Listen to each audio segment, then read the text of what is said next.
The following podcast is recorded and produced by Emerge, a media creators co-op, in affiliation with the network at bicbp-radio.com.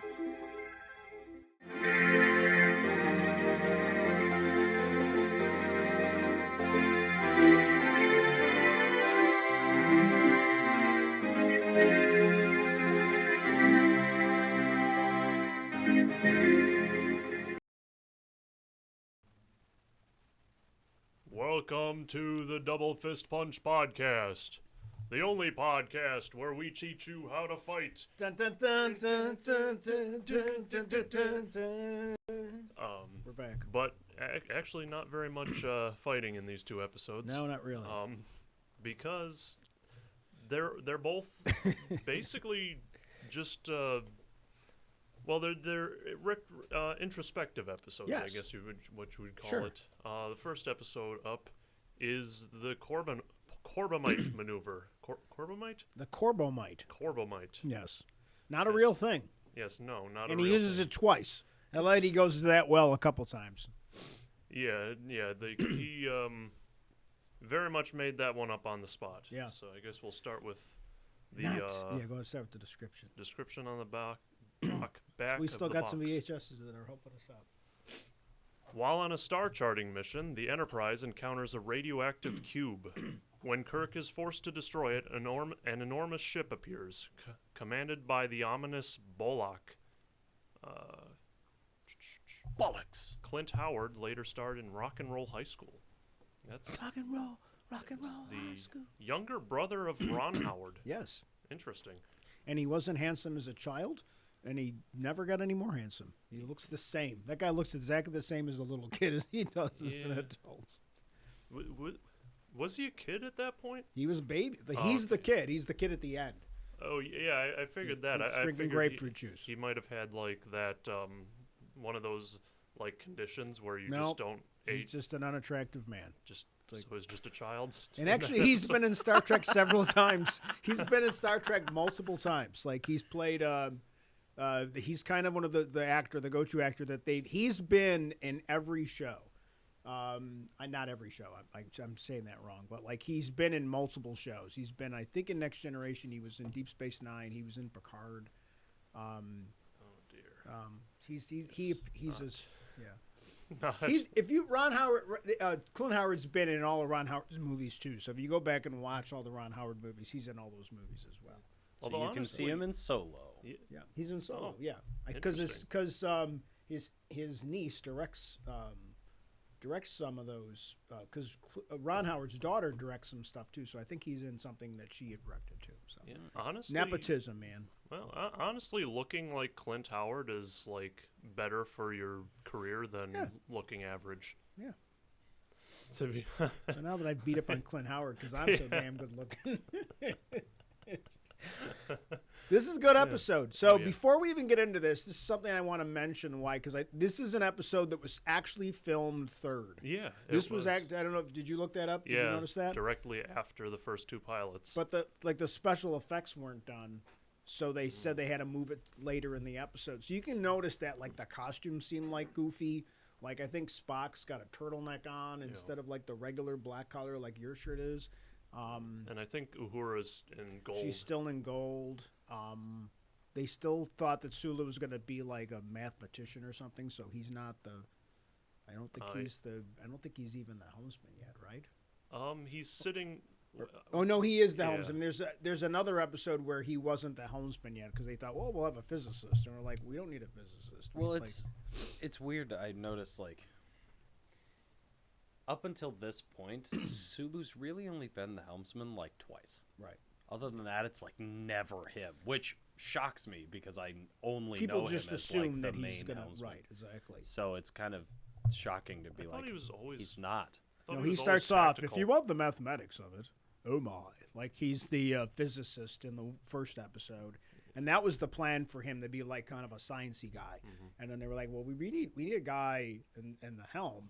And it was a practical thing too, because if there's a shot where he goes like this, where it's his back, and he looks over his shoulder like this, That shot gets reused in Yeah. about 12 episodes. They reuse that shot like multiple times over the years, just as filler. Like, oh my God, we need a thing, or somebody forgot to film something. Oh, you're right.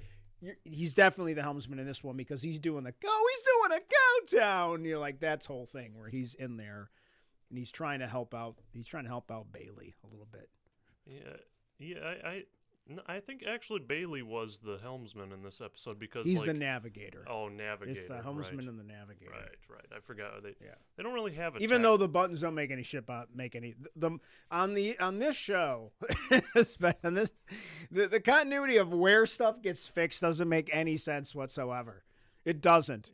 Like at one point, Uhura, and I think then in another episode, is sitting at the nav station, but she's like using her communication. She should be getting up and running over to her station, but she doesn't. She does it from there. One time Spock's going to be fixing, in another episode, Spock's fixing the phasers from underneath his station. It's like, well, wait, does everything, like, doesn't even make any sense? Like, they're like, Kirk's buttons, I don't even know what Kirk's buttons on his chair do. Like, there are so many different things that happen with his chair. Again, I know that at least one button is, like, shipwide comms. Yes, that makes sense. That one makes sense to me. But then in an upcoming episode, when he goes on trial, we'll get to that, of course, where it's like he can jettison a pod from his thing, which doesn't make any sense too. So I don't know. Like I guess it's like an app. The chair's like a really good app. You can do everything from. It's like your iPhone. Yeah, I think at least once he's fired phasers by pushing a button on there. I just realized that my comment went completely unnoticed because I had my mic turned down. It's okay. We probably heard you in the background. I hope All right, let's get to it. Yeah. I like this episode a lot. I especially, did you watch it with the newer versions of the special effects? Oh, yeah. Yeah. Okay, Oh, so see, I remember watching it where it's just literally just a bunch of light bulbs, and the phasers weren't done yet, so they do like a weird like light thing that they do, and I love the grain. I love the way this episode is shot.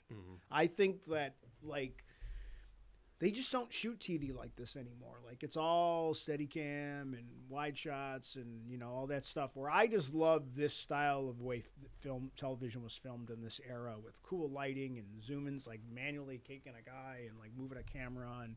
I like a lot of this. I like the early relationship between Spock and McCoy, Spock and Kirk in this episode. Kirk's down in getting a physical. I just like kind of the beginning of the way all of this stuff starts to go in this show. Yeah, I like the music choices for this episode to be like I just like I like that it's like we get the spinning cube, right, which definitely didn't inspire the later Windows screensaver, right? I never thought of that, but that's great. That thing looks identical to that's pretty funny. To the I cube. never thought of that. Like, I never thought of that. Yeah, that's pretty good. I wish like the wiki actually told us how they actually did that cube, because the cube is very interesting looking. Like, right. I assume they just put like a bunch of colored film and then put a light inside of it and then just spun it. Yeah, spun it. Which, speaking of the cube, like I like how, like the writing of this episode is fantastic. Like it's actually like the first time I watched it on the rewatch, I assumed it was like a much later episode because like, in my opinion, the writing has kind of like increased in quality as we've like gone through except for Miri, and has increased in quality as we've been going.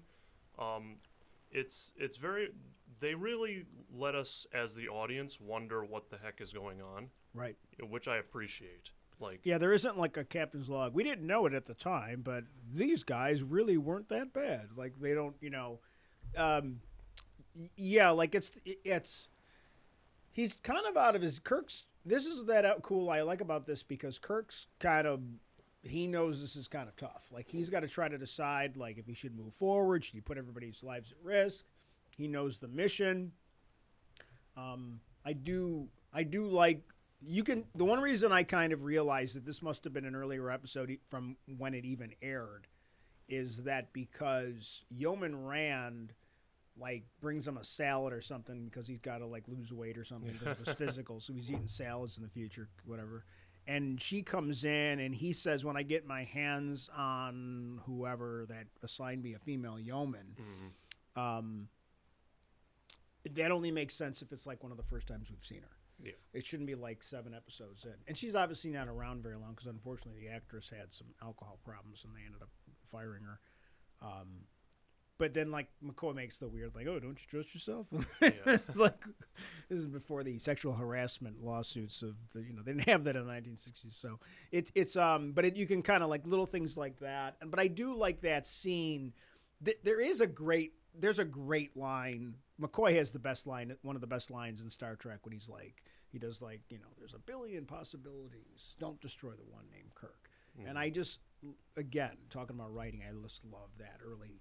That's, I think, why people fell in love with this show is because of those types of character interactions. I think that holds up today. That's why I think the show still, granted it's cheesy special effects and bad puppets and stuff, but I think the show holds up because of great acting and great characterizations. Yeah, I think in that same scene, Kirk is even just like, when McCoy's like, well, don't you trust yourself? Kirk's just like, look, I got a lady. Her name's the Enterprise, Yeah. Which he said, chronologically in terms of air date, he said earlier than that, but I guess this would be the first time. Yeah, because it comes out during what's it called, Naked Time, where he's like, I gotta love my ship. I know why they call her she. But I love that he's this brash young guy, and he's really kind of wondering, like very, very, very tentatively, can I do this? But he just does. And I think that's why people like Captain Kirk. Yeah, and he also acknowledges the fact that he is still a human being with desires and stuff like that. Right. Which I don't think Picard has ever said that about any of his crew except for probably Beverly, but that's much later on. Later in the seasons, later in Next Generation, they do he gets a little bit more humanized. But in the beginning, I am Captain Jean-Luc Picard, and he's like, it's by design that he's just like purposely very different and not. We've talked about that before, that he's just the opposite of Kirk in so many ways, that he's all about diplomacy and everything. But I like that he, what he's trying to do in this episode, he's got this young guy Bailey that he sees a young version of himself, and he's probably brought him along too quick, and there's that going on. And then I like the interactions with Spock, and we get some cool Scotty stuff. I like this.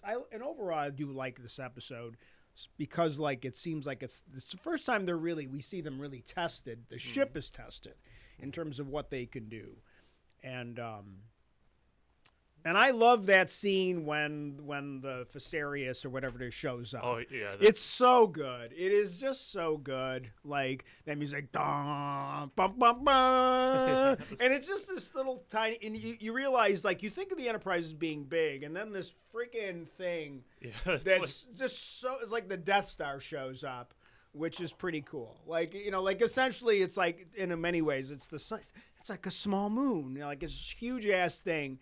And we haven't seen that in Star Trek yet. Obviously, it's very early. But it's like early on they decided that they're not the most powerful beings in the universe. And I've always liked that about Star Trek, right? That, we're in Star Wars, so to speak. They really are kind of like the Empire they're the shit, right? Yeah. They're nobody, we got some weird stuff going out in the Force, but the Empire is freaking powerful. But also they're not undefeatable. Right. It's not like the difference between the Q Continuum and the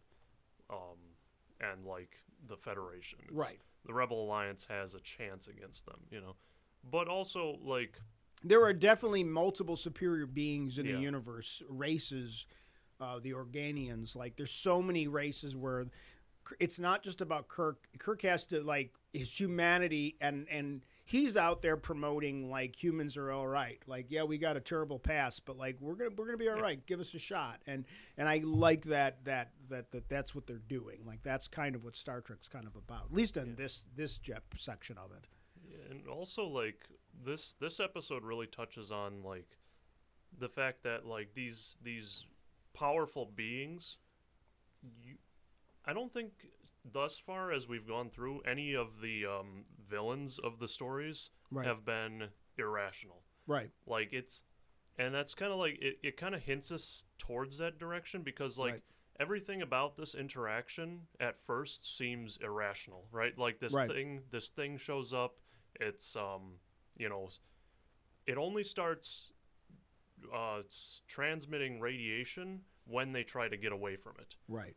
So like if this was an irrational situation, like why would this thing try to kill them if they're trying to get away from it? Right. Because it's later revealed that it was all part of Bollock's test. He wanted to see like if they what their true intentions were, and I like that. I like that there's stress in this situation that nobody. I mean, you know, got George Bailey over here. You know, that was whenever that guy overacts, I think of George Bailey from It's a Wonderful Life. You know, like Uncle Billy, where's the money? You know, like what'd you do with the money, Uncle Billy? And because he's over, he's starting a countdown. Like we're already robots. Like the guy's like he's freaking out. Like everybody's like you don't see that. Like, everybody's just just go. Yeah, well, we're probably gonna die, but whatever, we'll be okay. Like I mean, you do get Scotty's sweating a little bit in the background, and they're all getting nervous. And you know, in the later seasons, we have our where she says things like "I'm afraid, Captain," stuff like that. So we do get a little bit, but this is the first time we get this, and I like that. McCoy's messing with him, and he's like, "I'm gonna put that in my report." He goes, "Anytime you can bluff me, Mister." Like it's like they're friends, but they're also human beings, and they're not like there's stress, and then and that's where he gets the idea, of course, that poker is better than chess. Yeah, and like this concept. Yeah, so they I definitely got the idea after the reveal at the end of the episode that Bollock always intended for that thing to get blown up. Like, I think when he sent that thing at them, he was like, yeah, they're going to just have to destroy this. I'm going to make it so that they absolutely have to destroy this thing. And then I'm going to run over there and accuse them of being violent savages or whatever. Right. And then, threaten to kill them and see what they do. Scotty's got that funny line because, like, if the cube is, like, doesn't make any sense. Yeah. And Scotty's like, and that's my report. Yeah. And he's like, I don't know what makes it run. I don't know, like butterflies or I don't know what makes it run. But like, because if somebody there's a thing online where it's like basically it's about the size of like a football field squared. It's about 100 meters long, and and it's made of nothing and it weighs nothing. But it has power and it's giving off already. Like it was like someone I love the every once in a while you get the mathematical things that people like analyze these episodes. And I read something and it was like it doesn't make any sense, which is kind of cool, According to later lore, it might have been a hologram. Could have been a hologram, yeah. Just remotely projecting the radiation onto them or something like that. It's just pretty. It's pretty. I dislike a lot of this. I like that everybody gets this. Like Kirk kind of realizes he's got to give this guy a second chance, and he's got to take a look at him, and I don't know. I just think overall it's an episode I really kind of like. The ending's kind of the ending's kind of funny. Yeah. They just kind of leave Bailey there. Yeah, they're like, Bailey. I'm assuming he got off the ship. He might still be there in the future. I don't know. Like he's been there. Yeah, I assume they just just traveled the galaxy together for a little while. I think in later episodes of Star Trek, like in Deep Space Nine, they mentioned the First Federation as some kind of a trading partner with the Federation. I guess I never noticed that one because I was wondering what the hell happened to the First Federation. Yeah, and their giant light bulb ships. Yeah, they seem like they would have been useful during. I have a real quick side story. So when my son was like Zachary, you guys might know my son Zach. I think he was like in 3rd grade, and I did a video where I mixed Corbomite Manuver with the Death Star, like the Enterprise versus the Death Star, and the shot that I have is like, something's coming at us, and then I just like had the Death Star, come in over the yellow thing. So I have this great shot of the Enterprise coming in, and then I have like Luke Skywalker firing phasers at the Enterprise, and then I found a shot of Kirk laughing, and then he's like fire phasers, and then we see an X-wing blow up, and my son didn't talk to me for 3 days because that guy blew up Luke Skywalker. So what I'm hearing is Rich invented YouTube boobs. Basically. I don't know know where I don't know. We had YouTube, I think. I don't know if it ever ended up on YouTube. I think I just showed it like on the morning show in Niagara Falls High School. I think that's the only place it went. So He invented the fan edit. yeah. Well, other people were doing fan edits by then, so I wasn't that far ahead. I wasn't like that big of a. I thought it was, but I always kind of I love the concept of the Enterprise pulling up against the sides of the Death Star with the first Federation ship. So. I like the idea of the Death Star just like coming at them as fast as the Federation. Yeah, well, I still don't understand. Yeah, I still don't understand how the Death Star like moves, but that's a whole nother thing. I guess we could ask the same question of the same question was how does the first Federation light bulb ship move? Magic. Well, Magic. So, so Bullock shows up and he just goes like, "You destroyed my warning beacon." And first of all, I just love with the context of the reveal, I just love the way Bullock talks, like for the most part, because like he's very much just like, "You have committed great crimes." 3 Earth minutes left. Yeah, like I really wish I had looked up who Crimes the voice actor against was for that. I did look it up, and he's like a guy that did voice acting for everything. I feel like he reminds me of like somebody you would have heard in one of the old Disney cartoons, like like that kind of voice actor, like I don't know, like the creepy Halloween dancing skeleton thing or something. It reminds me of that for some odd reason. But He sounds like Andre the Giant's character in Princess Bride. yeah, definitely, for sure. Yeah. Oh, the voices of Balak, it's right on the tape, was provided by Vic Perrin. The control voice of the TV's Outer Limits, the voice of Balak puppet was surprised by the puppet was Ted Vic Perrin is the guy who's the baby Balak voice, and the voice of Ted Cassidy is Lurch. So yeah, Ted Cassidy's also Rock. So it is like it's that is why it's got that same it's the guy who was like Same guy. the old ones. Yes, that's the equation. The old ones. Lurch. But that guy did a lot of voice acting, like in those types of things, whenever they needed a deep voice. And if Star Wars would have come out a little bit later, he probably would have been the voice of Darth Vader. Oh, that would have been cool, wouldn't it? Lurch, the voice of Darth Vader. Luke, I am your father. You rang. So, oh my. Anything else you got on this episode? I see you I have feel like constructed I don't a think you new guys- lightsaber. You didn't like but- this episode as much, did you? No, I thought it was interesting. Yeah. I just don't like. A lot of this stuff confuses the shit out of me. Okay. Like things like, how does that move? Or you said like that, like when you said earlier, oh, well, the thing has no weight or mass. But that's not how science works. Well, that's how Science that holograms has work. not been discovered yet. Yes, but, the future. That's how Star Trek always explains things like, well, it's just unknown. We don't know how it works yet. Because just because we don't know how to do something doesn't mean it can't be done. I think it's. I like the. I'm a quick aside about that, by the way. I like the idea here that he's. And I know I sound like an idiot trying to talk about this because the words aren't making sense, but like. Just the idea that this alien creature is testing them on purpose is like, I like that, and that's all I have to say. Yeah, and these guys just go off exploring on his own. Like I think this is like Interesting. in the first Federation culture, I think this guy's just like a super rich dude that has just a ship and he just flies around and he does whatever the fuck he wants. Like it's kind of like how I always envision this guy, that he's an explorer. He's just got his own little like stuff, and he kind of patrols outside and he comes across. I mean, I don't know what happens when he meets a Klingon, or something like He's that. a space bully. Probably kills a Klingon. Yeah. Like, He probably had, like, well, actually, the TOS Klingons are a little bit different culturally than the ones in. You said you had an aside. Oh yeah, like we were talking about in an earlier episode. We were talking about, I think it was actually last episode.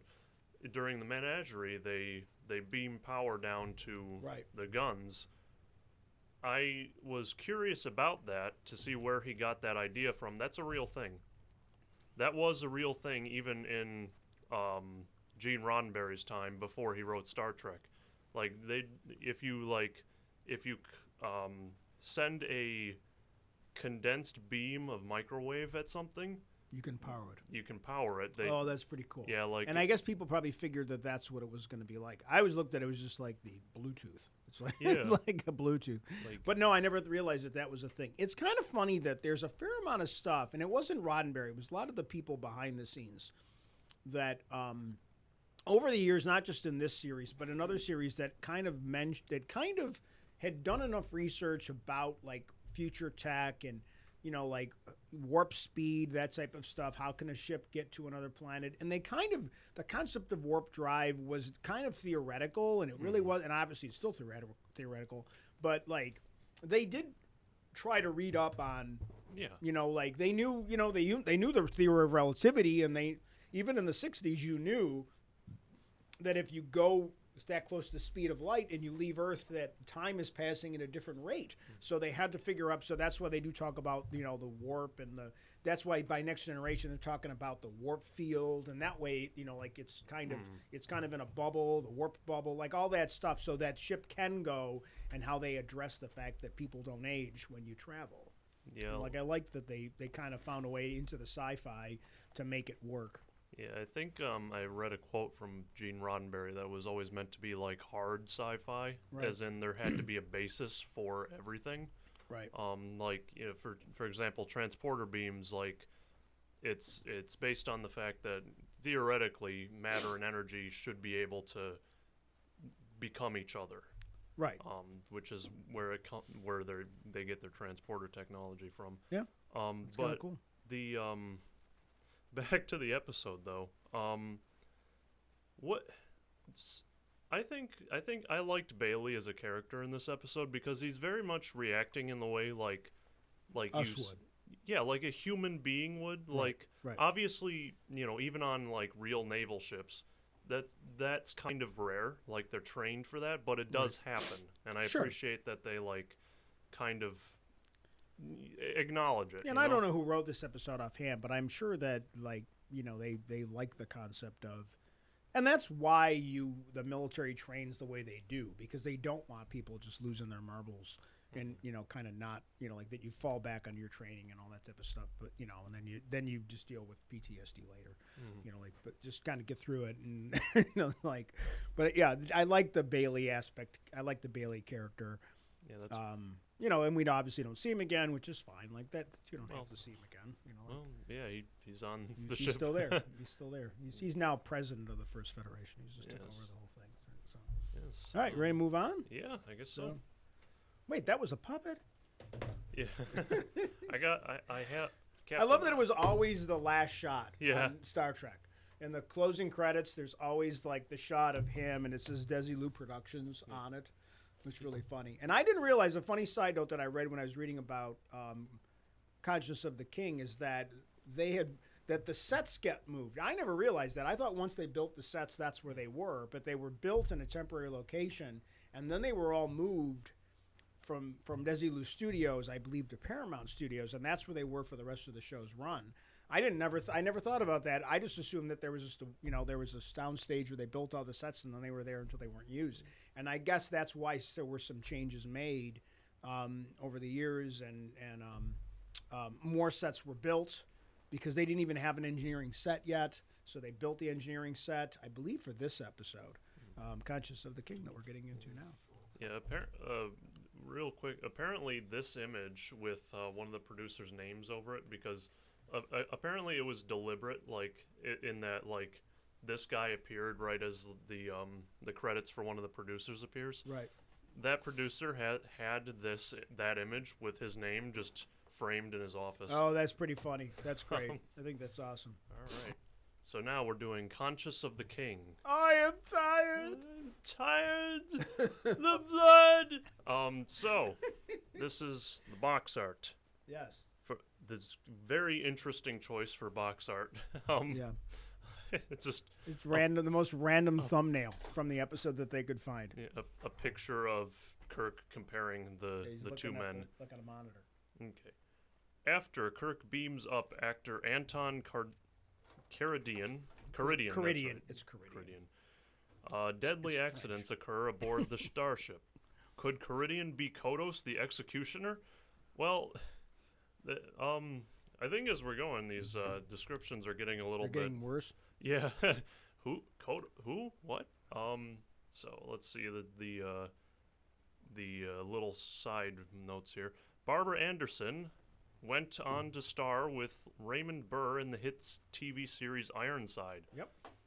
I've never even heard of that series. It was after he did Perry Mason. This was the next show. The concept of Ironside is he's the police chief, and he gets shot, and he's in a wheelchair. So it was the first show, and about a character that was paralyzed from the waist down.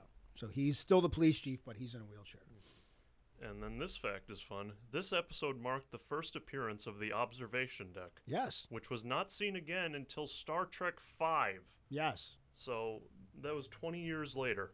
The observation deck is one of those things that they reuse multiple times. In the next episode, we are not doing it today, Balance of Terror, the bridge of the Romulan ship is the observation deck. So they had this random room with these slanted walls, and they just reuse that. They redress it for a lot of different things.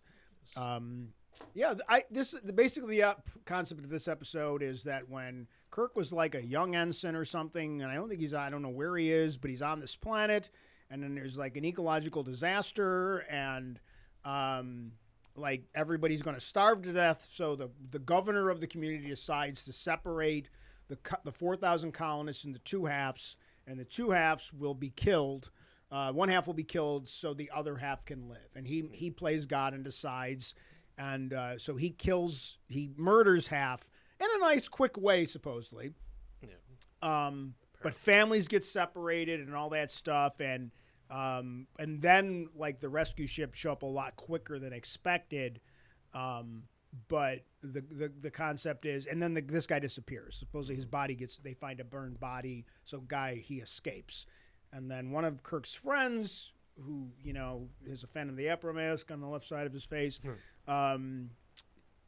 sees this guy performing, this actor performing, that's a Shakespearean actor, and he says, I think this guy's Kodos. Yeah. And so he kind of gets Kirk in trouble to this extent because he pretends that he's got he found a way to cure cancer or something.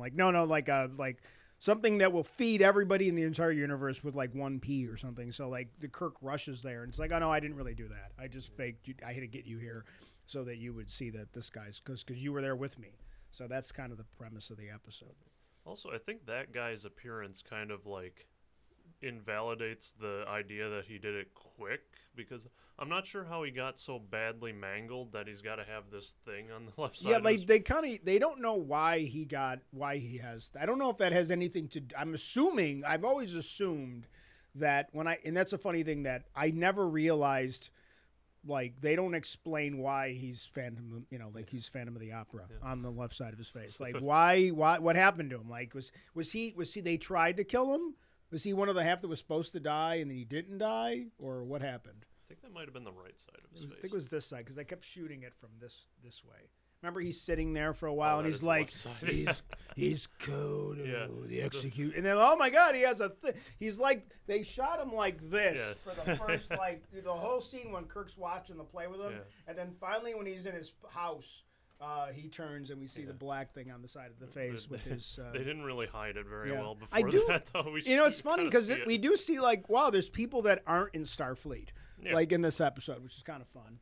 Yeah, he's just some guy. He's a scientist. Spock later says that he's not what was it? Not one to indulge flights of fancy or something like that.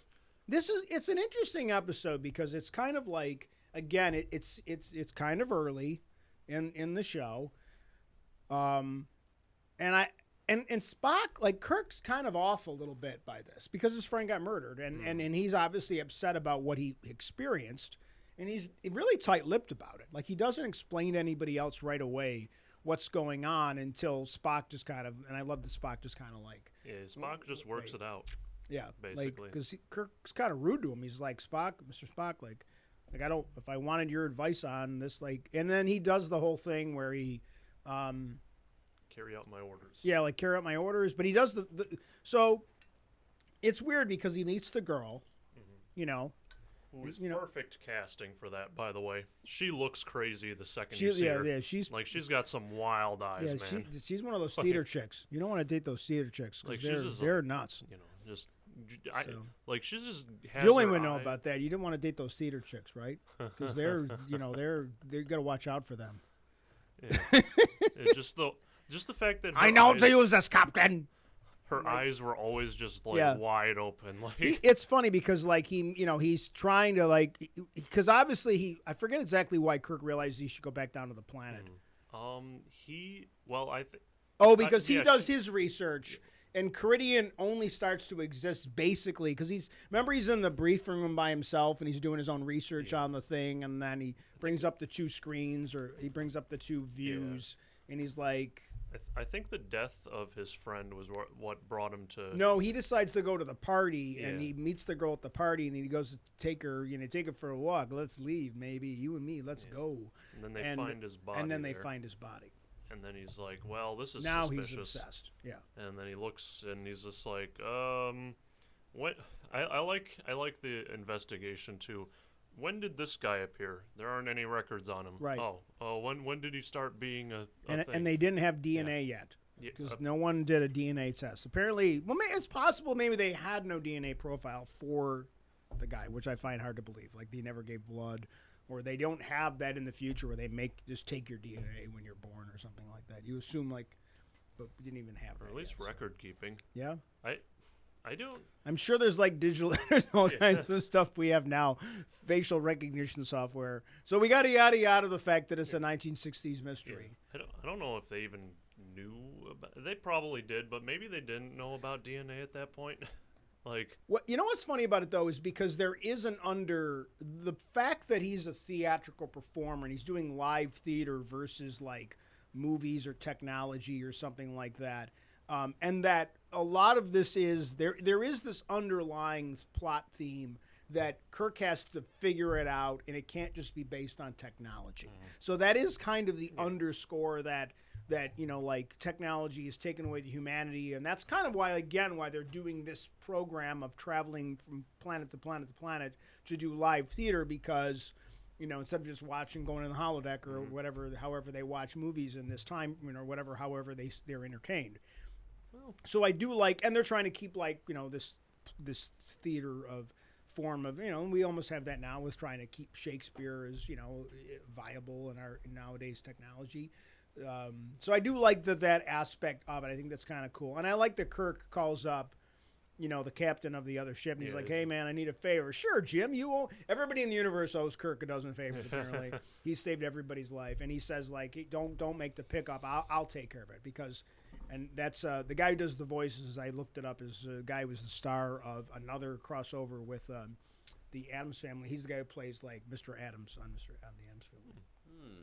It's the same actor. So I think there must have been like some like relationship. Some of the producers or casting agents must overlap between those two shows. Yeah, I think you might have like alluded to it, but like this episode was it was just Shakespeare. Like the entirety of the episode was mostly Shakespeare.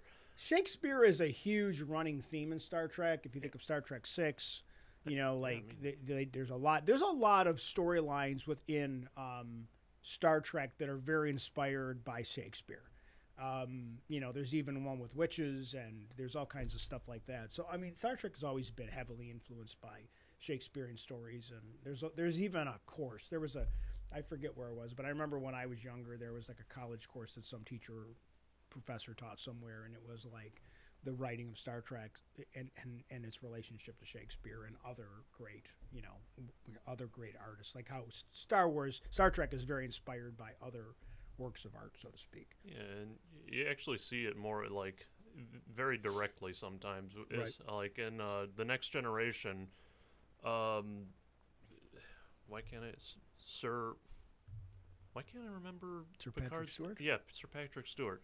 He's just playing a Shakespeare character, like on the holodeck, but it's not actually Picard in costume, because Picard shows up. He's just I think Patrick Stewart just wanted to play that character at that particular time. Well, I mean, there's a lot of the one thing that Star Trek casting really like to do is they like to cast theatrical actors that weren't just film actors, especially in the time period of Next Generation, Deep Space Nine, and Voyager. Like, think of Patrick Stewart and Avery Brooks, who plays Captain Sisko. Like, these are not regular film actors. These are guys. These are theater guys, and I think why you get that overacting, kind of aspect of Avery Brooks, and even Picard with that, that stiff upper lip. It is very much analogous in my mind to the way Captain William Shatner acts, like where you want this like emotional character. And I know Picard's not super emotional in the beginning, but he comes a little bit more, like again. But if you look at the backgrounds of a lot of the Star Trek actors over the years, they're very much about trying to find actors that are. I don't know about anymore, but back then it was very much about finding actors that have like a live theater. They wanted that type of actor. Yeah, these actors in this episode were definitely all theater actors. Yeah, it's pretty funny. Like very theatrical performances. And it's like when he's like, there's so much just Shakespeare bleeding. Even the writing is very, even when they're just talking, it's very like the scene with Kirk and and the girl up on the observation deck is right out of like a Romeo and Juliet kind of thing. Like Caesar to the stars. There's so many analogies to all these other Shakespearean things and his power, and he's so much like the analogy. And that's how Shakespeare wrote. Like so, it's about Shakespeare, but it's like it's built into the DNA of the script, so to speak. And the murder and to be honest, like I remember watching this episode for the first time or some reason, but I always thought that Kodos was the guy that was murdering all the people. Like when it turns out that it's spoilers, but it turns out when it was the girl, I'm like, oh wow, she did it. She didn't. I just assumed she didn't realize. I never caught on that that she knew who her father was and that she was the one who probably arranged the tour to go to all these places. So she really like, what's it called, like in a show where they like plan the murder? Mastermind? No, but they like legally it's like it's it's like what's the difference between manslaughter and murder is that like I watch a lot premeditated. Like she planned this shit. She's like we're gonna tour and we're gonna go these 9 places so we can murder everybody. Like I don't know how she was planning to get to Kirk and Kevin O'Reilly, she was going to get to them. Yeah, she even mentions that she's the one who's in control of the schedule. Like she's talking about the schedule to Kirk, and she's like, she "We got planned these." This so she could go to the 9 planets so she could kill everybody. I love that she tries to kill Kevin Thomas O'Reilly with Windex. Yeah, she's got a little spray bottle. It's like it's like the prop guy's like, how are we gonna poison? And it was a fluid. They do explain that it's like a fluid, that it's a milky substance that they just squirted into the milk. Yeah, so I like that he's drinking milk too. It's nice. Hey, builds strong bones, right? Does a body good, right? Also, Also, and her singing, man. Can we not miss the fact we get Nichelle Nichols singing? Beyond Antares? Come on, that's the Beyond. They use it. I think she sings it again in another episode. This is the second time we hear her sing, I believe. And the Vulcan harp. We get the Vulcan harp for the first time. I don't know if it's identified as the Vulcan harp yet. I think it's just a harp. Yeah, and she's a good singer, certainly. I do like that. There's a lot of like that he gets he gets demoted, and like Spock's like, why'd you demote him? Like he just came up from there. He's like, well, he's going back down, and he's like, he doesn't tell them right away. And then I like that he's like stuck on the night shift, and he calls his friends in the observation deck. He's like, or the break room. He's like, hey, is anybody? Because those people are all just off duty, just fucking around. And he's like, I'm alone down here, like, and I don't want to eat the sponge-looking weird food, whatever the frick that stuff is. It kind of looked like peppers. I don't know what the heck. I think it was just probably chunks of clay. It's like Play-Doh, because you can't probably, right? You know about this stuff. Like you can't have the food under the lights, probably. Right? Is that why they don't have a lot of food on set? No, you can use real food. I think back then they just, because the lights were so hot, the food would go bad or something. No, I don't think that's the case. I mean, when it comes to stuff, when it comes to things like that, like you can have real food. It's just like normally what they do is they'll have multiples of the same thing. Is it continuity thing? And so, I mean, sometimes, but if you shoot it properly, you don't have to worry about it. Right. So like with like if you're doing a plate of like actual dinner. Right. Okay, and you're like they're eating chicken or something like that. You're probably gonna have like 20-ish pieces of chicken, just depending on how long you're going to do it. But with have something no like cuts. that, you know what those look like to me? They definitely look fake. I mean, obviously, You shouldn't eat it, whatever it was. yes, they look fake, but I have always been interested in what they were. They look like They look like sponges, to be honest. that's what I was going to say. I wonder if it's sponge candy that's color-coded chocolate. Could be. And that would be And it gets interesting reused because, too. Like because anytime there's when a they plate bite of- into it, it almost has the texture of like a styrofoam or sponge candy. Like, But I don't think we ever see anybody eat that crap, and I feel like it's the same Kirk prop eats it that all gets the time. used in the blue stuff. Like the little blue, orange, and Guess I'm gonna green have to go back and like find this cubes clip that that you're that's what you're talking about, Right. The blue, orange, and green cubes, right? Like he takes a bite out of it, and it's and the sound it like snaps like a sponge candy. So I wonder if that might be what it is. But we should do an episode where we try to make that. make sponge candy. we try to gonna make remake the Star Trek foods. Well, it's when we it's funny because in this episode we get back, we get McCoy just sitting around drinking, sitting in the office drinking after hours. Like hey, same bottle. I was like, hey, I guess I forgot that bottle made another appearance, so I figured it better make another appearance. I don't have anything in it. This time. Also, during that scene, he says something pretty interesting. So he's like, yeah, you wanna drink, Spock? And Spock's just like, that doesn't work on Vulcans. And McCoy's just like, that's probably why you got conquered. It's like, boy, burn. But I don't think they did. Yeah, that's Well, what I'm like. He's a doctor. Yeah, like what? What am I, a doctor or a Historian. a story, whatever guy. I'm a doctor, not an historian. Like, I like the implication that the Federation conquered Vulcan at some I don't point. think that's not canon. I do like that we get like Spock goes to McCoy. McCoy just like, hey, you're off your rocker.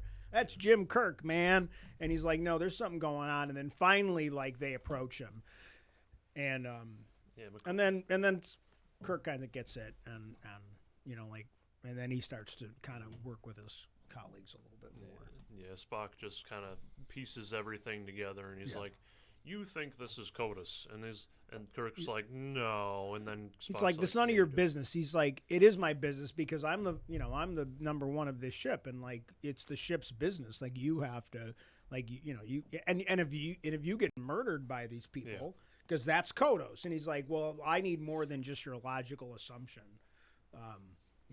They do have voice print identification software. Yeah. They do have that. Yeah, that's something that kind of comes back around to modern technology a little bit. Like we And that wasn't something they would have had in the No. 1960s, obviously, where they would be able to voice print identify, which we do have now. We actually do have that technology. And again, it was close, and there's a little printout there that they compare the printouts, and he says it's close, but it's not an exact match. I need the humanity of it. And that comes up when Kirk has the court-martial episode coming up, that this humanity matters, not just technology, that we don't want to lose. Again, that was a big concern in the 60s. It's a big concern now with AI, that we're going to lose, ourselves as a culture because of technology. I mean, that's what the strike and writer's strike was about partially. So, I mean, I do like that that this was an issue, and they find a way to make contemporary issues of the time. And it still kind of works, although we get this overacted scene with I am inside you and your ship and your power. I shall enunciate over everything. Yeah, CODIS kind of tells on himself a little bit when he's with Kirk, because he just kind of grabs the paper. He doesn't admit it, but he does. He's like, Yeah. I know all of this by heart now. Yeah, I just learned my parts quickly. Yeah, and then he's like, if the ships didn't get there so damn quick, this CODIS of yours might have been a hero. But he's not. I doubt, by the way. I I don't don't think think anybody so. would have ever been I don't okay think with so. that. Yeah, I don't think so. Like, But I guess in a universe this big, though, I do believe that in a universe that big, you could disappear. You could go to another planet and just pretend to be a guy and get somebody to make fake IDs and everything for you. And that you could do that. It's not like every planet is completely colonized by the Federation, and it's not like the Empire, like we were watching it in Rebels. No. In Bad Batch, where they have to turn in all their old currency to get new currency, and they have to get their whatever it was at the ship. What was the stupid thing that we were watching in Bad Imperial Batch? cred ships. Yeah, where they have. Well, it was more than that. Like you had to get your imperial identification or whatever it was. Like so you like because they're trying to get everybody into the system, so to speak, and it's possible that guy could go off grid. Oh yeah. So well, definitely. real quick, want to touch on this because, and this has nothing to do with Star Trek, but like just the severity of how easy it is to disappear. There's a documentary on Netflix called The Devil Next Door, which I think is a really good. It's about this guy, and he moves to the United States, starts his whole life, is like the nicest guy in the world, literally the nicest human being in the world, and somehow a photo of him gets sent to like the government or something like that. I can't remember all the details. There's a photo of him, or what looks like him, in this book of like old Nazi war criminals, and they slipped a photo of this guy, and a whole bunch of people believed that he was Ivan the Terrible, and then it started this whole thing and all this big thing, and the whole documentary is about trying to prove that he was Ivan the Terrible, and it came out that he wasn't, but it did come out that he was a Nazi death camp guard at a different That's crazy. place. That's crazy. And it's like, but he was off the grid for like 50 years. That is nuts. That in was some like a ways, thing. like I mean, think about like. But that's how easy it is to slip off the grid. I mean, he lived his entire life. He was in his like 80s or 90s when they went after him and finally arrested him for it. Well, I mean, look, even with the amount of technology we have now, look how easy it is to do identity theft. I mean, look at like just the fact that you can go on a website and order a fake ID from China or wherever they come, like every teenager uses. So everybody, like, I think you could fake it. I think you could definitely, without a doubt. So even in the future, I'm sure that there's ways to circumvent technology. And and obviously he, we don't know to what happened to the mom. Maybe he murdered her too. I don't know what happened to her. I think a very quick.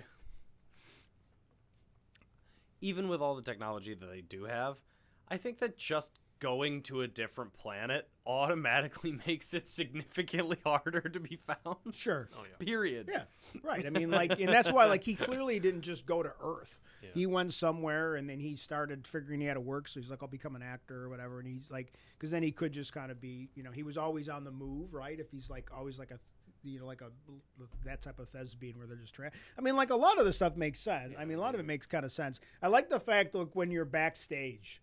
Like on the where they're filming it, where they're showing. I like that there's even like that they're showing it on the viewfinders that they're live streaming it throughout the Enterprise. I like that. That's pretty cool. But I like when you're behind set and they still make the flats the way they do now. Like it's like, which I think.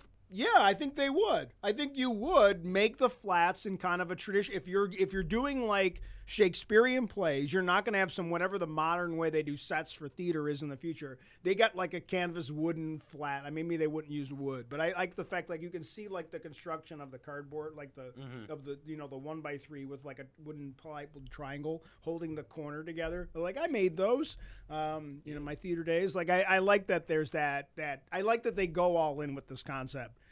So McCoy does.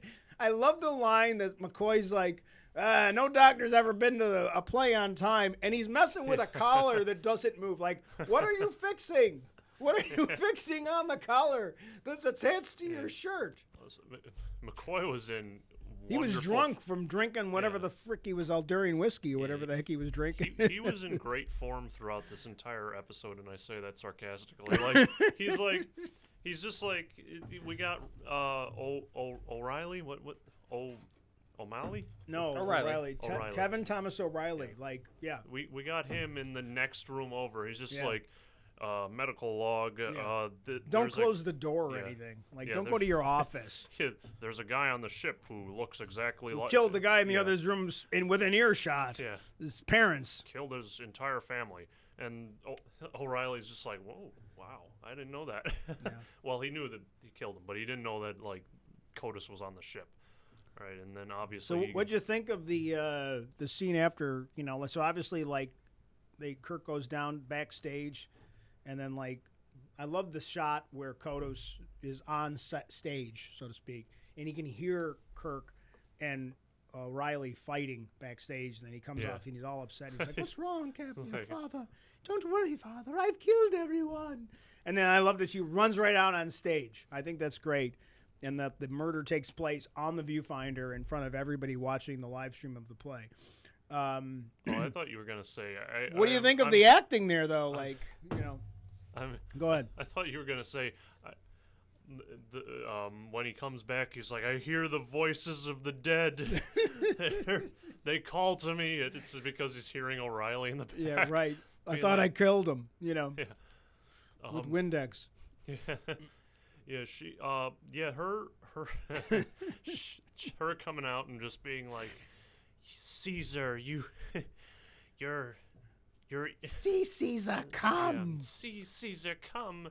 And she's just, she's I just know how to wide-eyed. use this, Captain. Like, she does that weirdly weird robotic, like, thing. She's like, Yeah. I know how to use this, Captain. I'm not that batshit crazy. And obviously, Kotis, who's apparently not okay with this. No, he's not. Maybe he's the not. guilt of the You years. are the one thing that was pure and good in my life, and you have ruined it. More blood on my hands. And it's funny because I still like this episode as bad as this is. I like this episode because I guess I just like it. I mean, except for Miri, I've loved everything we've watched. I mean, like Miri's one of the episodes. Like, there's very little I like in that episode, but this one, I mean, the music's cool, and there's that really dramatically like that lovey music that they use in the background that they use in a couple other episodes. I think a lot of this music gets reused that they wrote for this episode gets reused in Sit on the Edge of Forever. Like that love music in the background, and it's funny because Kirk's kind of using her, but he does like her.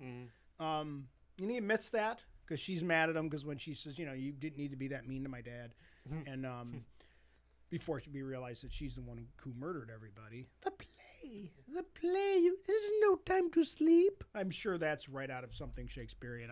Most of everything she probably says is probably all like just she's just, quotable. They cut out of another play.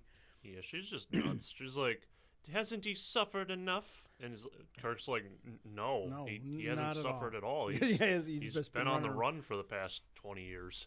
I do like the very last scene when they get back to the bridge and and McCoy gives her kind of the medical update. And I guess there were some scenes cut from this where that they just where she's like basically sedated. Yeah.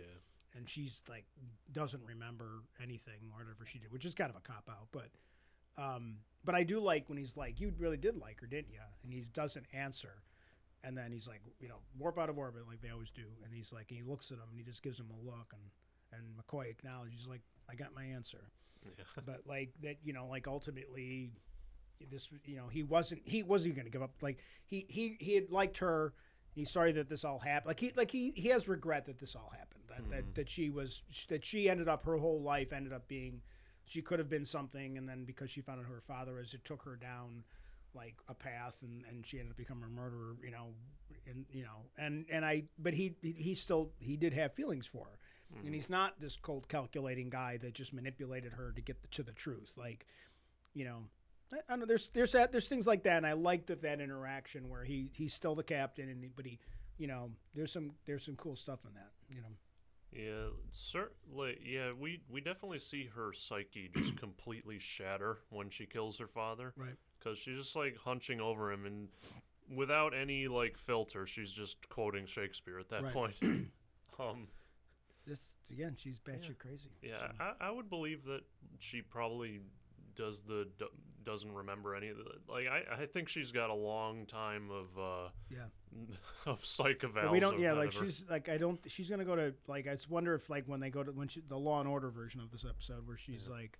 Or does she plead insanity, or does she just stay like? But she's premeditated though. Yeah. So I think she's faking the insanity. I don't remember what I did, because she planned this shit. Yeah. Like she got a grant. She wrote a grant to get right. She got to like that organization that sponsored like theater in space or whatever they called it. They reference it. Like she wrote a grant. She had a business plan. Like, I'm sorry, how crazy is she? Crazy as a fox. That does seem like, minus the murder, that does seem pretty rad. Just going from planet to planet, putting on plays. Yeah, that's I would like that. Yeah. She's like a minstrel. Yeah. Like a little plinkety plink, guitar thing, like playing the minstrel. Yeah. Or just you're touring with Rent, and you go like Buffalo to Rochester to Chicago, doing So, Julian, what did you think of Star Trek's Shakespeare? It's a bit much. I think it's like, I do like this episode. I like the twist that it's not him, it's the daughter. Yeah. Which I was not expecting. I also like, it was weird because it's pretty obvious that he is the guy. Oh, like, yeah. From the get-go. But they sort of hammer it into your head so much that he is the guy that there was a moment where I was like, what if they're wrong and it's not him? Like, this poor guy. And then I was like, no, it's definitely that guy. You know what I mean? Like, you know what I mean? Like, they push it so hard that, it made... I wonder if that was intentional. I think it was intentional. Pushing it so hard that you're like... Maybe it's not. Maybe it's not him, and they're just really bad at judging this right now. And then obviously they're the heroes, so they have to be right. So it's like, okay, well, all right. But then I don't know. I think the acting is a bit much, but I kind of like that. I don't know. I think I'm not one for over dramatics and like bad acting and all that sort of stuff, but I kind of like that a little bit in this because it's. Because of the setting. But you kind of see Kirk and he's just like, okay, whatever. You know what I mean? I don't know. It's an interesting episode. I liked this episode a lot more than actually a lot of the other episodes. Surprisingly. There's a couple things. Like, I like when he goes to the party and he's just randomly at a party. There's just like all these people there, that we don't see because a lot of them we just hear them off camera. And, his wife and everything. And then she walks in and, and he just starts chatting her up and, and he gives her his drink. And then they just kind of, he just kind of hits on her. And he's like, and it's kind of like a fun little interaction there. And I don't think at that point he's really planning to, do anything. He's just, because his friend Tom's not dead yet. So I don't think he's suspecting anything. He's just he went there to see if he could meet the guy. But the guy wasn't at the party. So, I don't think there's anything nefarious necessarily, yet. Once Tom gets murdered, then it becomes nefarious that he's got to get them on the ship, obviously. So he can decide. He's not going to leave it up to... But it's funny because McCoy's like, "Oh, are you gonna carry his head through the halls?" He's like, "No, I'm gonna turn him over to the authorities." I don't think it was Kirk's plan ever to just murder him. His plan was to just take him and make him pay for it, make him report it. McCoy's like, "What? You can't just murder him." He's like, "I'm not gonna murder him. I'm just gonna turn him in. I'm gonna be like that movie you're talking about, like that show you're talking about. Yeah, you were a Nazi. I'm gonna turn you over to the Hague. I'm gonna bring you to the space Hague, wherever that is, And you're going to stand in front of people and pay for your crimes. Because Kirk is about justice. He's not really about revenge. Yeah, later on, and there's some episodes, but not this one. Yeah, he mentions that he would like to kill him, but he just he was pretty clear that he just wasn't going to do that. Right. Throughout the entire episode.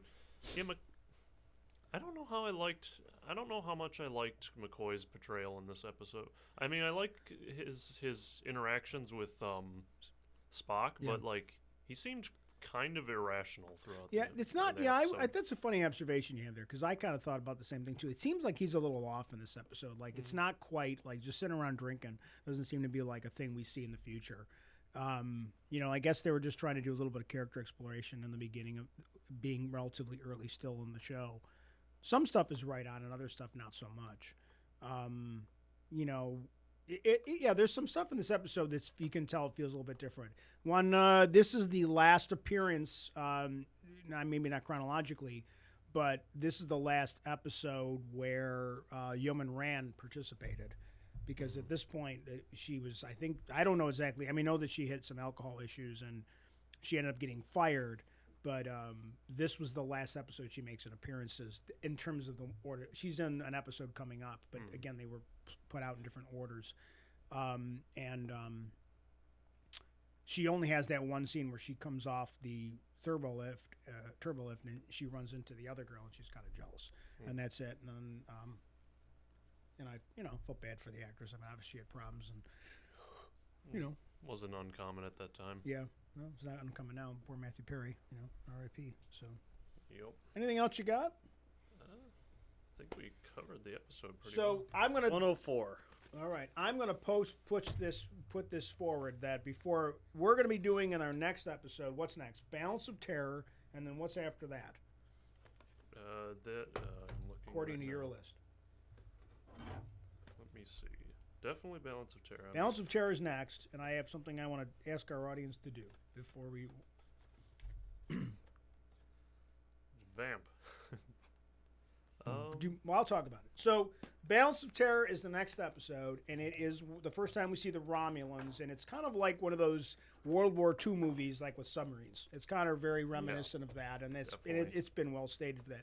But the reason I want to mention Balance of Terror, and I really want, if you haven't watched Strange New Worlds yet, you really got to watch the last episode of Season 1 of Strange New Worlds before we talk about Balance of Terror, because you guys definitely have to watch it, because I think like when we discuss this, we have to talk about its implications and the way it's related to Strange New Worlds, because I feel that's very interesting and tie-in, and the fact that the creators of the new show really get like the lore of the original series. So Balance of Terror, and then what'd you say? What's Shore Leave. Shore Leave, another That's interesting episode. And then we are fully caught up with as far as I've gotten in the original series.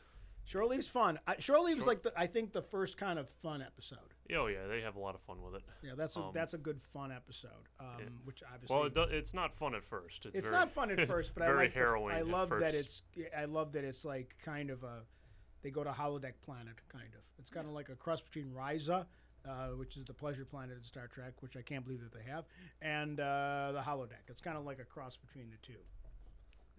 It's space Disney World, so to speak. Essentially, and except you can. Well, I'm not going to spoil it, but you can Westworld it too. Like Yeah. it's a lot of Westworld. There's some Westworld vibes in that. And I'm wondering if like by that point Michael Crichton had written Westworld, and the movie had come out, or if not, the book had been written, because I feel like whoever wrote Shore Leave had read Westworld. maybe. I'll I have haven't to read research that. Westworld. Yeah. Like I've heard of the show, obviously. But Michael Crichton, who wrote Westworld, also wrote Jurassic Park. oh, He's obsessed with amusement park, apparently. And apparently. since there's two biggest things that people know him for are those two things. But yeah, so that's what's next. Yeah, and don't forget, you can submit feedback on the episodes with DoubleFist at yahoo.com. Still haven't received any, but if we like Keep building. yeah. Yeah, spread word. If you like Star Trek, please spread the word. Let people know we're out here, because we're having fun. This is a fun project for us. We're not, we're just here we're here to talk the shit. Let's get out of here. Yeah. Bye. Bye-bye. Bye. Do the okay. Hold on, wait, do it again. Long and fist punch. Let's live long and Live fist. long and double fist punch. Ah.